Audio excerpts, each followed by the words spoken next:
Revenons à présent sur la polémique du jour avec vous, Hugo Caprioli. Elle concerne l'inauguration d'un nouveau bâtiment à Vénissieux, bâtiment qui porte le nom d'Annie Steiner. C'était une membre du Front de Libération Nationale pendant la guerre d'Algérie. Oui, c'est bien cela qui pose problème. En effet, le FLN, le Front de Libération Nationale, un mouvement nationaliste devenu parti politique et luttant pour la décolonisation de l'Algérie, dont Annie Steiner était une militante active. Sa personne divise. Certains dénoncent son implication plus ou moins directe dans certains attentats commis par le FLN. D'autres voient en elle une résistante, considérée même comme une héroïne en Algérie. À Vénissieux, là où un nouvel équipement a été inauguré en son nom, Michel Picard, maire communiste de la commune, assume totalement cette dénomination.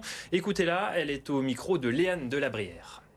Depuis plusieurs années, la ville de Vénissieux fait le choix de dénommer des équipements, notamment, et des rues portant des noms de femmes. Je peux concevoir que la guerre d'Algérie,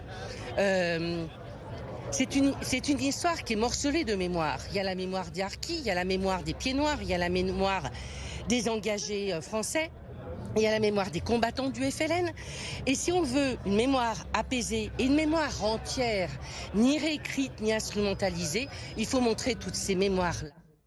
Du côté de la préfecture, la position est claire. Aucun représentant de l'État n'a assisté à cette inauguration. La dénomination est désapprouvée. Une décision qui, je cite, est extrêmement contestable, complice à l'époque de la lutte armée et de nature à diviser nos concitoyens.